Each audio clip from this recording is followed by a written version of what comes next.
Então tá, pessoal, dá uma continuidade então a esse mini curso. Então hoje eu vou falar sobre a parte de modelagem geoquímica, especificamente sobre equilíbrio, né? É, Ainda não vamos ver a parte do software, né? Por enquanto é só a parte de fundamentos, né? Entender um pouco, para aqueles que já conhecem ou já sabem, né? Relembrar alguns conceitos relacionados ao equilíbrio químico e mais especificamente focado ao equilíbrio nesses sistemas que a gente tem interesse, né? De interação rocha-fluido, interação CO2 rocha-fluido, tá?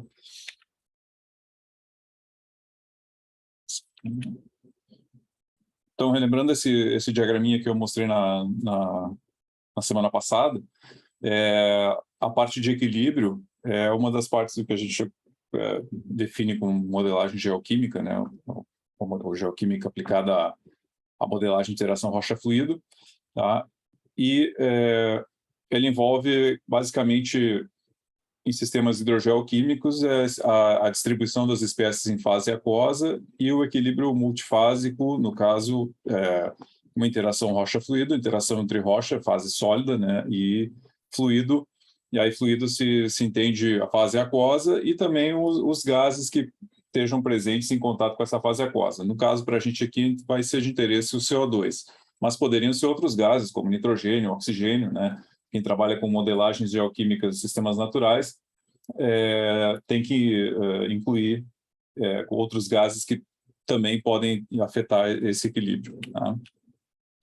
Então, esse equilíbrio, como eu falei, né, vai envolver essas três fases principais. A gente vai ter interesse, que são a fase gasosa, né, essa espécie A aqui em fase gasosa, as espécies que vão estar em fase aquosa, tá? Todas elas distribuídas na fase líquida, né, do sistema, e a fase sólida, né, vai ser a fase mineral, as rochas, né, os minerais presentes no sistema, né, está aqui, aqui embaixo dessa representação esquemática aqui, tá? O equilíbrio líquido-gás, a gente comentou um pouco na semana passada, né, é o equilíbrio que envolve a distribuição de um determinado componente que está em fase aquosa, em fase gasosa, em contato com uma fase aquosa, perdão, né, em contato direto. Então, se houver esse contato, ocorre um equilíbrio, né, entre as espécies, entre a espécie na fase gasosa e a fase aquosa, né, como no caso, por exemplo, do CO2. Né? Então, quando o CO2 eu tenho uma bolha de CO2 ou um determinado volume de CO2 que está em contato com um líquido, né, um pouco desse CO2 vai passar para a fase aquosa, né, atingindo um certo equilíbrio determinado por uma constante de equilíbrio aqui, né? No caso, esse tipo de sistema, né, ele é regido pela chamada lei de Henry, né, que é a lei que determina justamente a relação entre a quantidade de gás que eu tenho presente aqui, né, em contato com a fase líquida, né? Esse gás aqui é dado por uma determinada pressão, né, que a gente chama de pressão parcial, né? E essa pressão parcial vai determinar quanto, né, que vai ser dissolvido, né, numa fase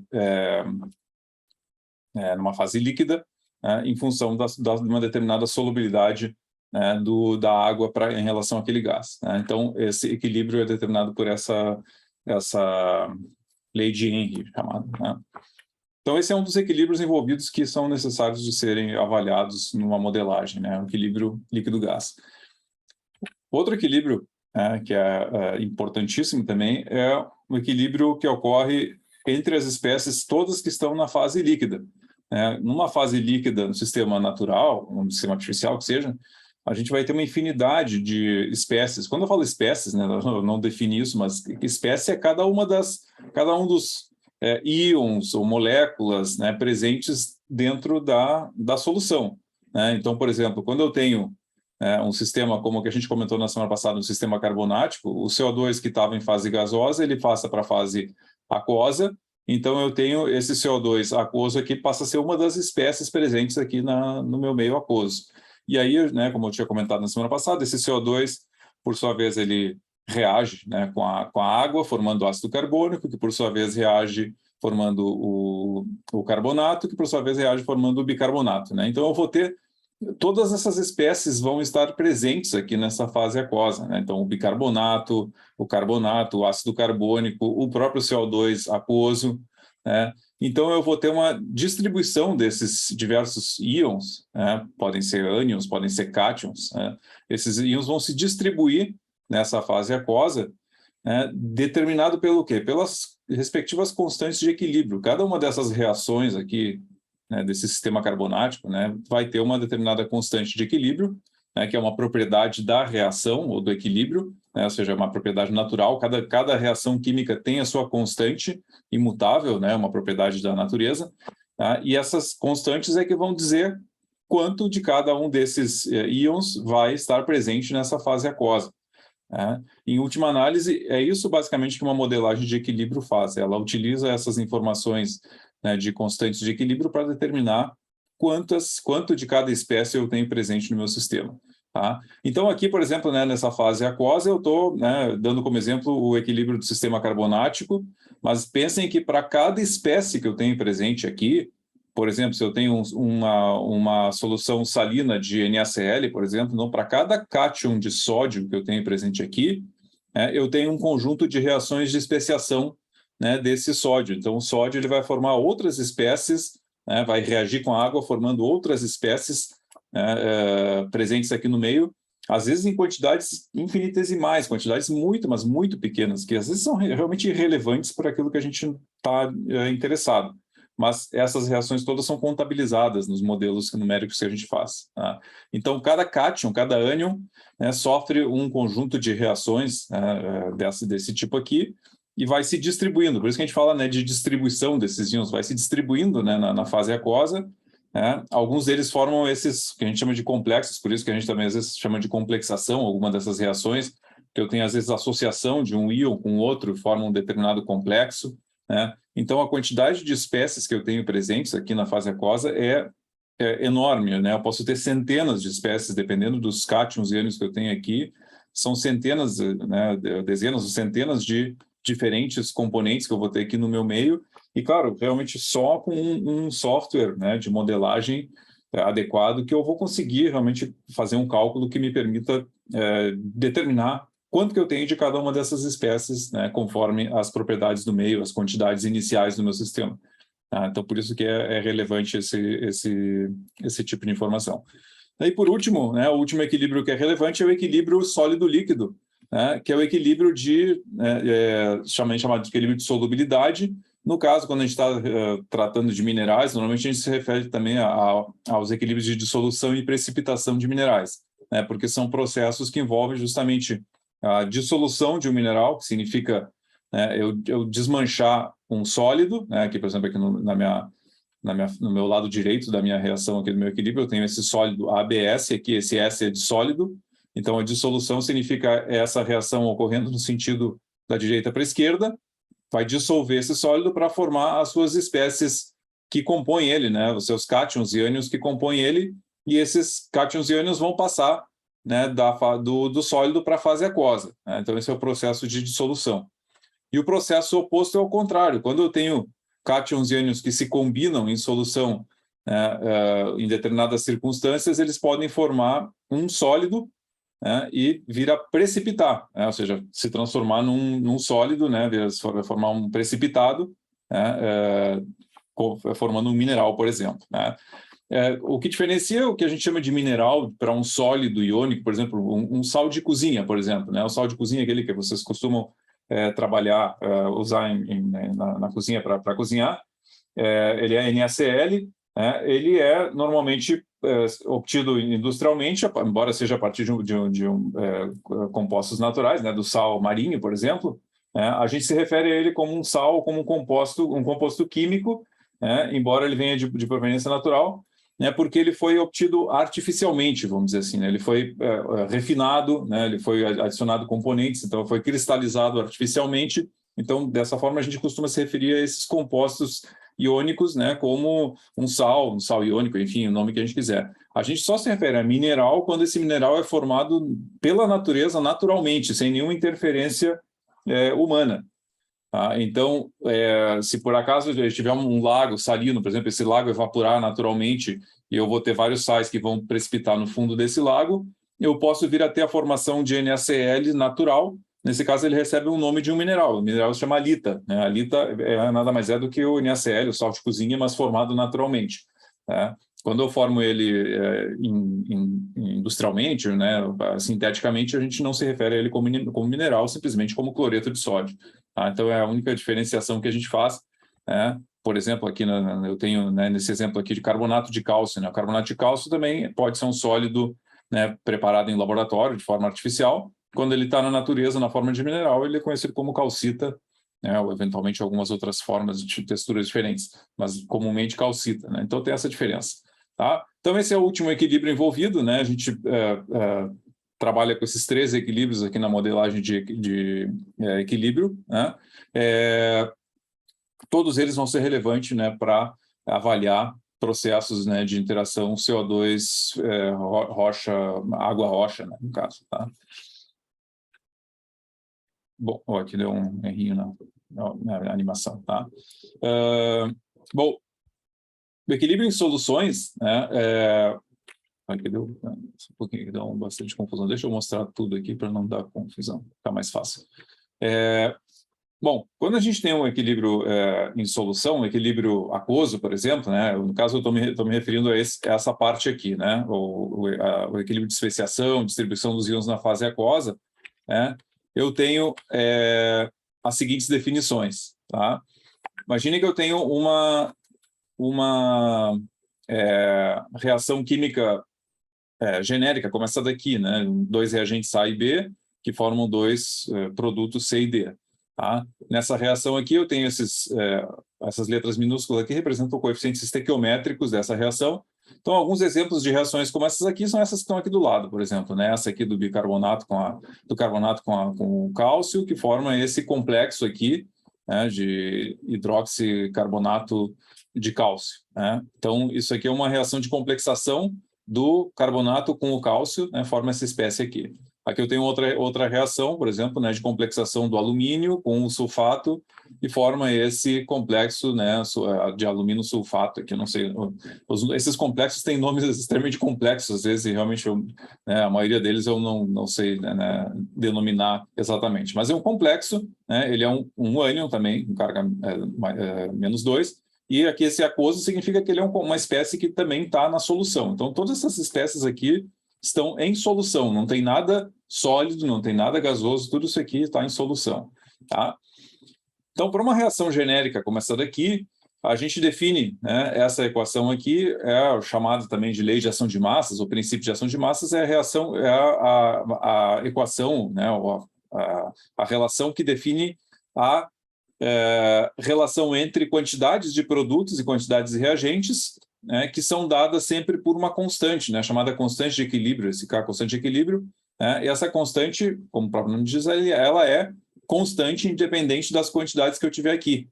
Então, se eu aumentar uma determinada quantidade de produto C aqui, eu tenho, né, que para manter o meu equilíbrio eu preciso aumentar, né, eu preciso consumir uma determinada quantidade do meu componente D e aumentar as quantidades de reagentes, por exemplo, para reequilibrar a minha reação. Então, basicamente, a constante de equilíbrio determina que uma equação química em equilíbrio é como se fosse uma balança. Né? Então, se eu passo de um lado para o outro, eu preciso reequilibrar aquela balança para manter a constante de equilíbrio, certo?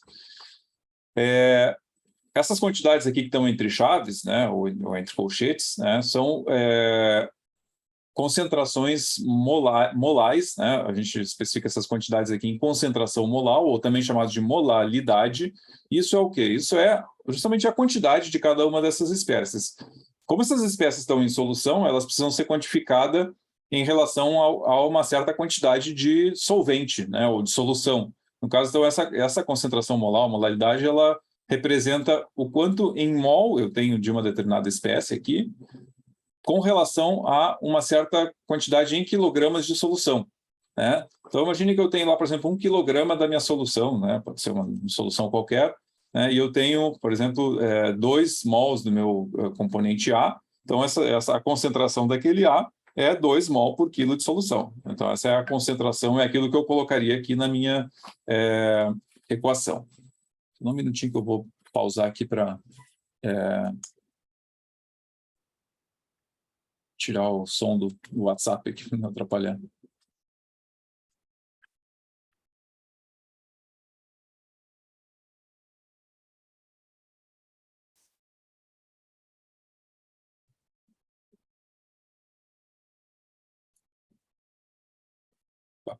Tá gravando ainda, acho.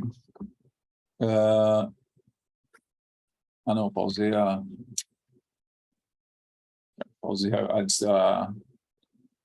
compartilhamento de tela.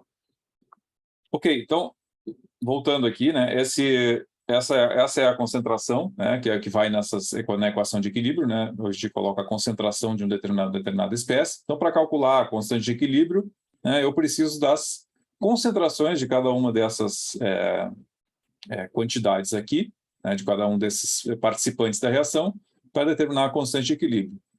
Normalmente, quando a gente faz cálculos de modelos de equilíbrio, né, cálculos com modelagem, software, na verdade, a gente geralmente faz o processo ao contrário. A gente utiliza constantes de equilíbrio, que são informações que estão presentes em bancos de dados, para determinar alguma quantidade que nós não sabemos, né, para saber, né, qual é a quantidade que vai se formar de uma determinada espécie, né, que a gente tem interesse. Então, normalmente o processo que é feito nesses softwares é o contrário, né, é determinar quantidades a partir das constantes de equilíbrio. Tá? Então, aqui um exemplo, né, de constante de equilíbrio para essa reaçãozinha aqui, né, esse exemplo aqui de baixo seria isso aqui, né, a concentração desse complexo de sulfato e alumínio, dividido pela concentração do sulfato elevado ao quadrado, que é o coeficiente dele aqui nessa reação, vezes a concentração de alumínio. Tá? Só para ter um exemplo, né, de como funciona isso aqui. Bueno, infelizmente, né, as coisas não são tão simples na natureza, né, e essas concentrações que a gente se refere aqui, quando a gente está tratando de soluções que a gente chama de não ideais, tá? Agora eu vou explicar um pouquinho melhor o que são soluções não ideais. O que a gente utilizaria aqui como concentração, na verdade, a gente substitui essas concentrações por uma grandeza que a gente chama de atividade.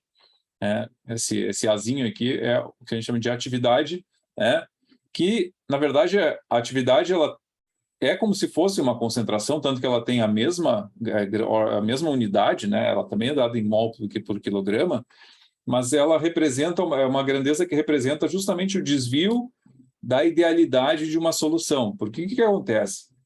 Quando eu tenho vários cátions e ânions presentes numa solução, eles interagem muito entre eles. Eu tenho diversas interações, eles estão em constante movimento, se chocando, se unindo por diferenças de carga, né? Enfim, pelas mais diversas formas de interação possível. E ao ter esse tipo de interação, o que seria essa concentração aqui, na verdade, acaba sendo modificado, né? Ou seja, eu não posso utilizar simplesmente a quantidade em mol de uma determinada espécie por quilograma, senão que eu tenho que corrigir essa quantidade, né, por um determinado parâmetro para obter essa atividade. Tá? Então, essa atividade e as concentrações elas estão relacionadas por um coeficiente, que a gente chama de coeficiente de atividade, e esse coeficiente ele é igual a 1 quando eu tenho uma solução ideal, ou seja, quando a minha solução se comporta idealmente, as atividades são todas iguais às concentrações, eu não precisaria me preocupar com a atividade, né, porque esse coeficiente seria igual a 1, né, eu não tenho uma situação de interação entre as espécies. Esse tipo de situação ideal só acontece com soluções extremamente diluídas, porque o que acontece? Numa solução muito diluída, os cátions e ânions estão tão distantes um do outro que eles praticamente não interagem entre eles. E ao não interagir, eu não tenho elas não são afetadas umas pelas outras, né, com o qual valem as concentrações, né, das espécies presentes, né, para calcular as constantes de equilíbrio. Do contrário, quando as soluções são muito concentradas, eu tenho, né, lá meus cátions e ânions estão muito próximos, eles interagem, e aí eu preciso avaliar esse coeficiente de atividade para saber o quanto né, que a minha solução se desviou da idealidade, né, ou seja, quanto que eu preciso transformar essa minha concentração em atividade para trabalhar de forma adequada nos meus cálculos. Tá? Então, eu não posso, infelizmente, ignorar isso quando eu estou fazendo modelos numéricos de equilíbrio. Tá? Normalmente, né, quando eu vou fazer uma modelagem numérica, eu não preciso fazer, obviamente, nada disso é feito manualmente, né? Eu não preciso me preocupar tanto com isso, mas senão que geralmente eu vou me preocupar com a forma que eu vou utilizar para calcular esses coeficientes de atividade para as espécies. Normalmente eu tenho equações para fazer isso, como a gente vai ver em seguida, e eu simplesmente preciso dizer para o meu software, olha, utiliza esse modelo para calcular o coeficiente de atividade porque ele é adequado para o meu sistema que eu quero calcular.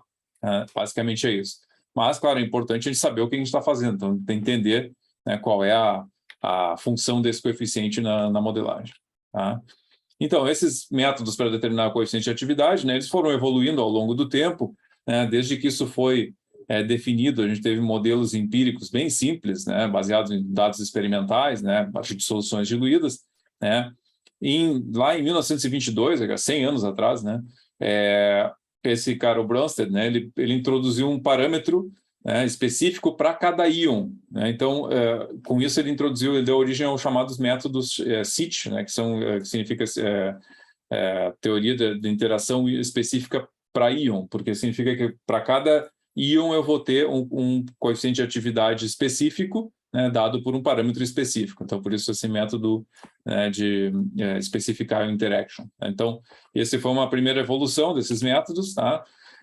Mais ou menos na mesma época foi introduzido o conceito de força iônica, tá? Que é um conceito que começou a ser utilizado nos métodos subsequentes. Esse conceito é relevante porque ele dá uma ideia da grandeza da salinidade da solução, né? Porque esse é um parâmetro importante, ou seja, quanto mais salina uma solução, mais concentrada ela significa que ela tem maior concentração, maior interação entre os íons, portanto, provavelmente maior desvio da idealidade, mais importante é eu calcular esse meu coeficiente de atividade adequado àquela salinidade. Então, eu preciso determinar aquele coeficiente conforme a minha salinidade vai aumentando ou diminuindo, porque eles vão mudando justamente. Né? Com isso eu posso calcular, por exemplo, o meu coeficiente de atividade, né, desde uma solução até a diluição infinita, que seria, né, se estivesse totalmente diluída, né, até grandes concentrações. Tá? Então, a partir dessa definição da força iônica, surgiram outros modelos, né, como esses aqui, né, Debye-Hickel, que é um dos mais conhecidos, né, esse outro estendido, e vejam que eles vão evoluindo também em termos de validade, né, do range de validade da força iônica. Os primeiros modelos eles valiam para forças iônicas muito baixas, ou seja, soluções bem diluídas. E aí eles foram melhorando e podendo trabalhar com forças iônicas maiores, né? Isso significa que eu posso trabalhar com soluções mais concentradas. Tá? Vejam que a complexidade das equações para calcular o coeficiente vai aumentando. Tá? Eu tenho outros parâmetros, né, específicos para íon aqui, né? Vejam que eu tenho aqui, né, parâmetros dependentes de raio, parâmetros dependentes de constantes de elétrica, temperatura, enfim, uma série de parâmetros diferentes por íon. Tá? E aí a gente chegar aqui a alguns dos parâmetros mais modernos, que são os que são utilizados em diversos softwares de modelagem, né, como essa equação de Davis e essa chamada B-dot, né, que tem um parâmetro adicional aqui, por exemplo, B-dot, porque tem esse parâmetro extra aqui com um B pontinho. Tá? Então, esses são os que são utilizados nos softwares de modelagem mais atuais, modernamente, né, são essas duas equações. Né? Na verdade, isso aqui teria que ser revisado, porque o FreeC também pode usar essa equação aqui. Na verdade, a definição dessas equações aqui geralmente vai no banco de dados dos softwares. Tá? A gente vai ver isso quando a gente for ver especificamente sobre o FreeC, essas definições. Tá? Mas aqui, na verdade, isso aqui daria para corrigir, porque esse modelo B-dot também pode ser utilizado com o FreeC. Né? Vejam que ele tem um alcance maior, né? Uma força iônica de até 3, então já permite trabalhar com forças iônicas bem mais elevadas. Tá? Aqui, para se ter uma ideia, né? Esse gráfico é muito interessante, muito bom, porque daí dá para ter uma ideia bem clara, né, do que representa, né, o coeficiente de atividade, né, de como ele varia para diferentes espécies, né, para diferentes cátions e ânions, em função da força iônica, né? Então, quando eu vou descendo aqui para baixo, nesse meu gráfico, aqui no meu eixo Y, eu vou chegando aqui em soluções extremamente diluídas. Quando eu chegasse no zero, aqui seria como se fosse uma diluição infinita, né? Se eu estaria na minha solução considerada ideal. Então, aí eu estaria muito próximo da idealidade. Na verdade, nenhuma delas chega exatamente à idealidade, porque a idealidade significaria coeficiente de atividade igual a 1. Vejam que aqui mesmo, para soluções bem diluídas, não chega a 1, né? Chega próximo aqui para algumas espécies, né? Mas não chega a ser exatamente igual a 1. À medida que a gente vai concentrando a solução, vai deixando ela mais e mais salina, né? A gente percebe que o desvio da idealidade começa a ser bem pronunciado. Para algumas espécies, ele é bem drástico, né? Se a gente olhar aqui o coeficiente de atividade, por exemplo, para o nitrato, né, uma espécie que ele pode ser próximo de 1 quando está perto da idealidade, uma solução bem diluída, mas à medida que eu vou tornando a minha solução bem salina, ele quase chega praticamente a zero, quase a zero, aqui, 0,2, 0,1. Então, é uma diferença drástica. Ou seja, se eu pegar uma concentração de nitrato de 1 mol por quilo e colocar essa concentração no meu cálculo, na verdade, eu vou ter um erro aí de 80% praticamente, né? Porque eu deveria estar, né, utilizando, na verdade, um valor que seria 20% daquele valor que eu medi como concentração. Então, na verdade, a atividade do nitrato ele seria 0,2 em vez de 1. Né? Então, essa diferença é importante, né? Então, não pode ser negligenciado esse cálculo de coeficiente de atividade, né? E ele tem que ser adequado à salinidade da minha solução. Então, por exemplo, se eu tenho uma água do mar, né, que tem uma força iônica em torno de 0,7, eu já tenho que, né, utilizar modelos, né, de força iônica, modelos de cálculo de coeficiente de atividade apropriados, porque observem que eu tenho, né, variações bem drásticas do coeficiente de atividade, né? E daí para cima é ainda pior, né? Tem forças iônicas, né, mais elevadas, eu preciso, né, ter coeficientes apropriados, certo? Além desses métodos, né, que a gente chama de os métodos CIT, né, de interação ion específica, né, existe um outro tipo de método para calcular a coeficiente de atividade, que são os chamados métodos viriais, que foram desenvolvidos por esse cara aqui, o Pitzer, né, o Kenneth Pitzer, esse carinha aqui da foto, lá em 1973, né, não faz tanto tempo assim, né, são modelos relativamente modernos, tá? É um método que é baseado em mecânica estatística, né, de eletrólitos em solução. Ele é bastante complexo, né, ele considera só os íons livres em solução, ou seja, ele não considera a formação de complexos explicitamente. Tá? Então, ele tem algumas limitações, mas, por outro lado, ele permite trabalhar com soluções extremamente salinas, né, com soluções aqui de força iônica, né, de até 6, né, que é uma solução muito, muito salina, tá? Que é algo que às vezes é necessário. Mas, infelizmente, ele é muito difícil de ser utilizado em modelagem numérica, porque eles requerem um número de parâmetros muito grande, né, para ser utilizado, né, porque são necessários parâmetros relacionados à combinação de diferentes espécies, né, na solução. Então, não basta eu ter parâmetros, por exemplo, para o sódio, eu preciso ter parâmetros da interação do sódio com cloro, do sódio com cálcio, do sódio com nitrato, do sódio com sulfato. Então, é muito parâmetro e a determinação desses parâmetros não é fácil, né? Então, é um número muito grande de informações que precisa ser alimentado nesse tipo de modelo.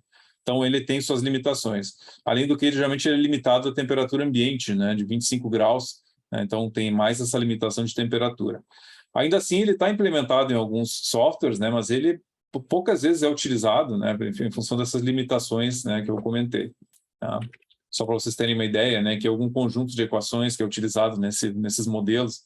Né, então, uma série de... Né, aqui eu tenho, né, esse F aqui, na verdade, é o coeficiente de atividade. Né? Então, eu tenho aqui uma série de parâmetros que são calculados por vários somatórios, e nesses somatórios, vocês olharem aqui, tem, né, parâmetros específicos, né, para as interações entre espécies. Né? Então, é bastante complexo, né, esse método virial do Pitzer.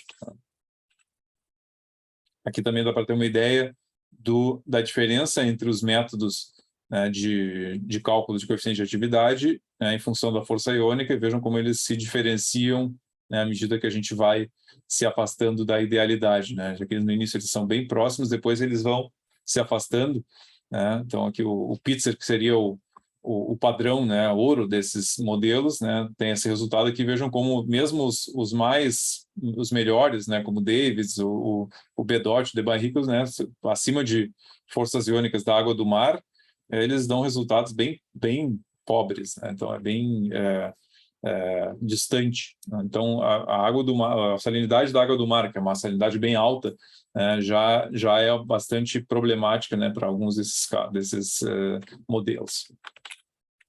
Bom, por último, né, outro equilíbrio que é relevante é o equilíbrio sólido-líquido, né, também chamado de equilíbrio do produto de solubilidade, né, na verdade a constante, né, do equilíbrio sólido-líquido é chamada de constante produto de solubilidade, tá?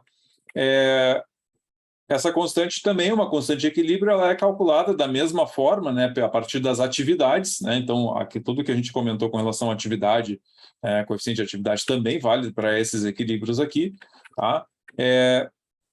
Então, aqui no caso, eu vou ter o produto das atividades dos meus produtos da reação com relação à atividade dos meus reagentes. No caso aqui, o meu reagente é o mineral sólido, tá? Só que, por definição, né, se coloca que todo sólido tem atividade igual a 1. Né? Então, na verdade, a constante de produto de solubilidade ela vai ser sempre igual apenas ao produto das atividades das espécies em solução, né? Que então vai ser simplesmente produto de A vezes B aqui no nesse exemplo. Tá? Quando a gente está fora do equilíbrio, né, esse produto ele pode ser calculado, claro, também, né, eu posso calcular esse produto fora do equilíbrio, ele recebe uma denominação de íon-atividade, ou IAP, ou simplesmente Q. A letra Q denomina esse produto entre as atividades, mas quando eu estou fora do equilíbrio. Tá? Então, quando eu estou fora do equilíbrio, eu chamo de Q. Quando eu estou no equilíbrio, eu chamo de K, ou de KSP, produto de solubilidade. Tá? Então, por que isso é relevante? Porque eu posso calcular essa razão entre esse Q e esse K, e eu tenho o que eu chamo de um índice de saturação. Um índice de saturação que ele vai me dizer, ele dá uma ideia de quanto uma solução está distante do equilíbrio em relação àquele sólido. Ou seja, se eu determino, né, que o meu Q é menor do que K, por exemplo, significa que eu estou com uma solução insaturada, ou seja, eu tenho menor atividade desses meus componentes aqui em relação ao que eu deveria ter para atingir o equilíbrio. Portanto, eu estou numa situação de insaturação, significa que eu não vou conseguir precipitar aquele meu sólido, né, aquele meu mineral.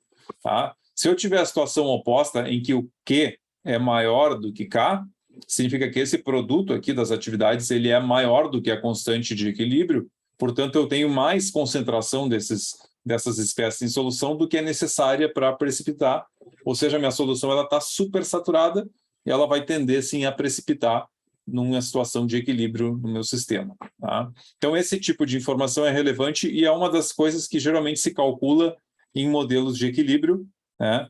Que é justamente para ter uma ideia da tendência de dissolução ou precipitação de um mineral numa situação de equilíbrio químico no nosso sistema. Tá? Então, esse índice de saturação ele é calculado, na verdade, a partir de um log, né, no log de Q sobre K, mas dessa forma eu tenho simplesmente que quando eu tenho, né, um log, quando eu tenho um valor acima de 1, acima de 1, eu tenho uma situação de supersaturação abaixo de insaturação. Tá? Eu vou voltar isso aqui depois, né? Esse aqui deve estar mais adiante, esse slide. Tá? Então, quando eu tenho essa situação aqui, né?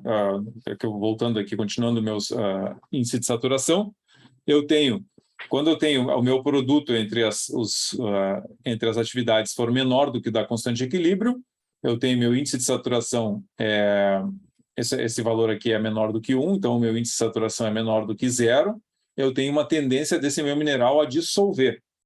Ou seja, se na minha situação de equilíbrio eu chegar a essa situação, ele vai tender a dissolver. E o contrário, se eu tiver o Q maior, significa que eu tenho mais cátions e ânions em solução do que é necessário para chegar no equilíbrio, eu tendo a precipitar. Tá? Tá? E por último, o equilíbrio líquido-gás, né? O CO2, no caso aqui como exemplo. Eu tenho o mesmo tipo de situação de constante de equilíbrio, porém, agora, o que eu usava em líquido, em estado líquido, como concentração, eu passo a utilizar a pressão parcial do gás, né, presente naquela fase. Então, aqui no caso, para calcular a constante de equilíbrio do equilíbrio CO2 gasoso CO2 aquoso, eu tenho que dividir, né, a concentração do CO2 na fase aquosa pela pressão parcial do CO2 na fase gasosa. Então, essa é a informação que eu preciso, né, alimentar no meu sistema. Normalmente, o que acontece? É uma informação que eu vou ter, essa pressão parcial do CO2, a constante de equilíbrio eu vou ter, então, com isso, eu consigo calcular justamente a minha solubilidade do CO2 na fase aquosa, que é o que me interessa em muitas situações. Né? Bom, também, da mesma forma que com os líquidos, eu tenho a situação de não idealidade, então eu tenho que substituir, né, as concentrações pelas atividades, e a pressão parcial também é substituída por um conceito equivalente, no caso, esse F aqui, ele é o que a gente chama de fugacidade. Né? Então, fugacidade, esse nome esquisito aí, é um conceito que é equivalente à pressão, né? Ele é o análogo à atividade, né? O que a atividade era para concentração, a fugacidade é para pressão parcial. Tá? Então, essa é a definição de fugacidade. Ela é uma pressão, porém, desviada da idealidade. Quando eu tenho a pressão parcial aqui, eu tenho a pressão em situações de gases superdiluídos, né, que eu não tenho interação entre os gases, aí eu tenho a minha pressão dada tal qual ela é. Quando eu tenho a minha pressão mais alta, ou seja, as minhas moléculas interagem mais entre elas, essa pressão ela tem que ser corrigida, né, para determinar a fugacidade. Essa correção ela também é calculada utilizando um coeficiente de fugacidade, né, que é análogo ao coeficiente de atividade. Tá? Eu não vou entrar em detalhes aqui sobre esses coeficientes aqui, tal, porque isso aqui já fica um pouquinho mais além, mas esses coeficientes aqui também são calculados utilizando geralmente equações de estado, né, para as condições adequadas, para determinar qual é o coeficiente de fugacidade adequado para aquela situação de temperatura, pressão, tá, para poder corrigir a minha pressão parcial. Tá? Mas isso também normalmente é feito diretamente no software, assim, que a gente precisa se preocupar com esses detalhes aqui. Tá? Então, deixa eu voltar naquele slide lá anterior, que eu ia comentar. Por que tudo isso é relevante? Né? Porque todos esses cálculos né, eu mostrei aqui, né, essas diferentes equações de equilíbrio, né, para equilíbrio líquido, para equilíbrios em solução aquosa, equilíbrio sólido-líquido, equilíbrio líquido-gás, né, com as suas respectivas constantes de equilíbrio, atividades, fugacidades, enfim, tudo isso é subsídio para os softwares de modelagem geoquímica realizarem os cálculos de forma automatizada e muito rápido, né? Isso aqui é feito muito rapidamente pelos softwares de modelagem.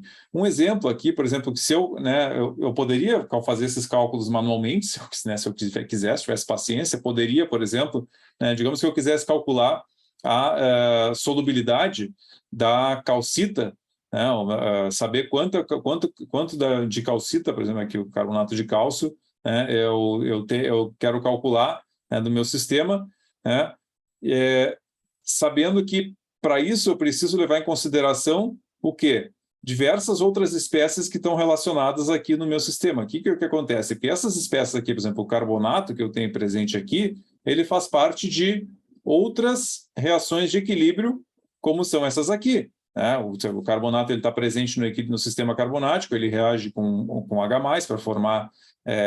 desculpa, aqui o bicarbonato. Bicarbonato com carbonato, que forma ácido carbônico, por fim, o CO2 aquoso. E da mesma forma, a água que está presente aqui também, ela tem um equilíbrio, né, que é o chamado equilíbrio aqui de dissociação da água. A água ela se dissocia até uma determinada quantidade nos seus prótons e hidroxilas, né, nos seus íons hidrônios, nas suas hidroxilas. Tá? Então, cada uma dessas equações aqui é uma equação de equilíbrio com as suas respectivas constantes de equilíbrio. Estão dadas aqui, com as suas respectivas atividades, todas elas são dadas da mesma forma como eu mostrei anteriormente. Tá? Seguem todas a mesma lógica de atividade de produtos por atividade ou pressão parcial de reagentes. Tá? Então, o que acontece? Eu tenho aqui, para decalcular esse equilíbrio de solubilidade aqui da calcita, para calcular a solubilidade da calcita, né, nesse meu sistema, eu preciso avaliar 6 espécies que estão envolvidas nesse sistema, né, desde o H+, o H-, o ácido carbônico, né, o bicarbonato, carbonato, o cálcio, né, todas essas espécies eu preciso avaliar simultaneamente, né, então, para fazer isso manualmente, vocês imaginam que é extremamente trabalhoso, né? Então, o que acontece? Esse tipo de situação é resolvida facilmente pelo software de modelagem. Então, o software de modelagem ele vai pegar, né, essas informações aqui como input, né? Eu normalmente vou ter um banco de dados com essas informações das minhas constantes de equilíbrio, né?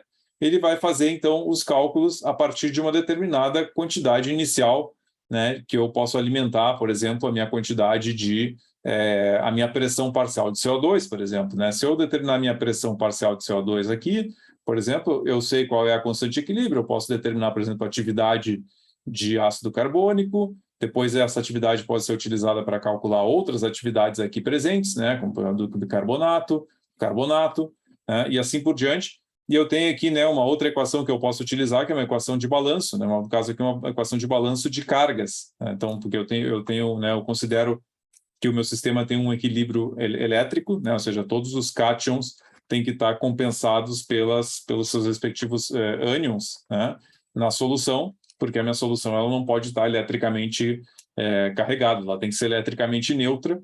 Né, então, como eu tenho cátions e ânions, todos os cátions somados têm que estar em quantidade igual aos ânions. Né? Então, eu tenho esse chamado balanço de cargas. Tá? Com isso, né, nesse sistema, por exemplo, eu teria 6 equações e 6 incógnitas que o meu software de modelagem poderia resolver para calcular, por exemplo, a solubilidade da calcita, por exemplo, para determinar, né, quanto cálcio eu teria em solução a partir de uma certa quantidade inicial de calcita, por exemplo. Né? Então, para vocês terem uma ideia, né, do porquê, né, tudo isso é relevante, né, na modelagem, né? O que exatamente está por trás, né, do cálculo de modelagem é esse tipo de situação. Agora, imaginem, né, que vocês tenham, né, sei lá, 5, 6 minerais presentes, mais uns 10 ou 12 cátions e ânions presentes da minha solução inicial, por exemplo, uma composição de água do mar, né, que tem lá, sei lá, 10, 12 cátions e ânions envolvidos, né, tem sódio, cloro, cálcio, potássio, sulfato, estrôncio, enfim, são um monte de espécies, cada uma delas passando por diversas reações de especiação, né, cada uma específica, com as suas constantes, tudo isso tem que ser resolvido simultaneamente por um software, né, então, para isso, realmente faz muito mais sentido se valer de um software, né, em computador para fazer esse tipo de cálculo. Tá? Então, isso é o que está por trás do equilíbrio, né, da modelagem de equilíbrio. Normalmente, a modelagem, embora pareça super complexa, na verdade, esse cálculo aqui ele é relativamente simples até para um computador. Como os computadores geralmente fazem cálculos de equilíbrio extremamente rápido, em poucos segundos. Né?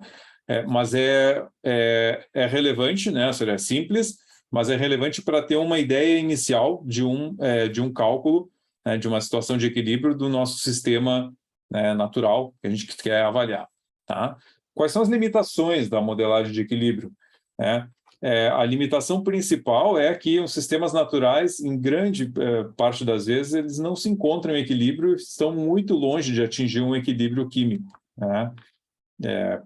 Ou seja, eu posso ter um mineral em contato com uma fase aquosa, essa fase está insaturada, ou seja, tem uma tendência a dissolver, né? Ou seja, se eu colocar, por exemplo, um pedaço de um grão de quartzo, né? Uma rocha, um quartzo, né? Que é um mineral extremamente estável, né? Se eu colocar ele em contato com uma água deionizada, ou seja, uma água sem nenhum íon presente, né, nessa solução, esse quartzo vai estar em relação a essa solução essa solução vai estar insaturada, ou seja, esse quartzo teria uma tendência a dissolver, né, justamente para chegar num equilíbrio, ou seja, para que a minha solução chegasse numa certa situação de equilíbrio, de eu ter, né, uma certa quantidade de sílica e tal para chegar num equilíbrio.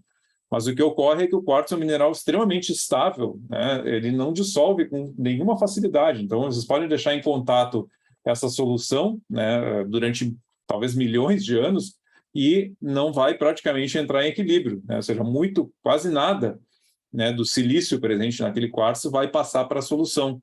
Ela não vai entrar em equilíbrio, né, com num sistema como esse, né? Existe o que se chama, embora, né, existe uma tendência termodinâmica a acontecer isso, existe uma barreira que a gente chama de barreira cinética para que isso aconteça, né? Porque eu precisaria fornecer uma energia muito grande para aquele quartzo, por exemplo, eu teria que talvez aquecer ou fazer né, aquecer uma temperatura extremamente alta para que eu conseguisse mobilizar aquele retículo cristalino do quartzo, aquela estrutura, né, do silicato, para que eu conseguisse desfazer aquelas ligações e conseguir transferir um pouco desse silício para a solução. Essa barreira é extremamente alta, eu preciso fornecer uma energia muito, muito grande. Então, o que ocorre é que esse tipo de sistema, por exemplo, dificilmente chega num equilíbrio químico, termodinâmico, né, num tempo razoável. Então, tem essa limitação, que talvez seja a limitação mais importante do equilíbrio, né, que é nos sistemas naturais envolvendo rochas, né, em muitos casos, não se chega numa situação de equilíbrio. Tá? Ainda assim, claro, tem suas relevâncias, porque tem muitas rochas que sim atingem equilíbrios em tempos muito mais rápidos. Né? Tem rochas que são bem mais reativas, né? Minerais que são bem mais reativos frente a soluções aquosas, especialmente, por exemplo, soluções acidificadas com CO2, e aí sim eu posso avaliar que o meu sistema chegou num equilíbrio, por exemplo, depois de um determinado tempo. Né? Então, embora pareça, né, não tem nenhuma utilidade, na verdade tem. Né? O que geralmente é a utilidade de um cálculo de equilíbrio? Primeiro, por exemplo, com relação ao CO2, determinar a solubilidade do CO2 em fase aquosa, porque esse é um equilíbrio extremamente rápido. Né? Se vocês pressurizarem, né, qualquer solução com CO2, né, pressurizar lá uma chopeira, uma garrafa de refrigerante, né, com CO2, rapidamente aquele CO2 vai dissolver, né, na cerveja, no refrigerante, né, tornando aquela solução ácida, né, com uma certa quantidade de CO2 dissolvido naquela solução. Então, isso é uma reação muito rápida. Então, para determinar a solubilidade do CO2 em solução, o modelo de equilíbrio é válido, sim, e é útil. Então, essa é uma das coisas que é importante. Né? A outra coisa é, para alguns minerais, né, que são mais reativos, convém, às vezes, fazer esse modelo de equilíbrio para justamente avaliar quais minerais vão estar supersaturados, né, ou quais minerais vão ter um meio aquoso supersaturado em relação àquele mineral, de forma que ele teria uma tendência a ser formado, por exemplo, né, num determinado sistema. Então, pode acontecer de uma determinada mineralogia, de uma certa rocha que eu tenho lá, não ter um determinado mineral presente, mas se eu coloco em contato com uma determinada fase aquosa, aquela minha fase aquosa, eu faço o meu cálculo e eu consigo ver que aquele meu sistema está supersaturado em relação ao mineral, sei lá, dalsonita, por exemplo. E aí o meu software vai dizer, olha, esse mineral nessas condições pode ser formado, né, no teu sistema.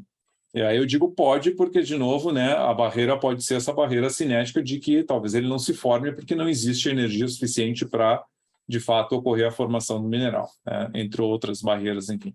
Tá? Mas são as duas informações básicas que a gente consegue extrair do equilíbrio, né, da modelagem de equilíbrio. Né? Você tem até a solubilidade de gases em solução e, né, a reatividade, né, ou a tendência a precipitar ou dissolver de minerais que são mais reativos, né? Como, por exemplo, os carbonatos, que são extremamente reativos e relevantes para a modelagem que a gente trabalha. Então, trabalhar com carbonatos envolve, sim, utilizar modelos de equilíbrio, né, para simplificar os cálculos. Né? Alguns argilominerais também têm reatividade relativamente rápida. Né?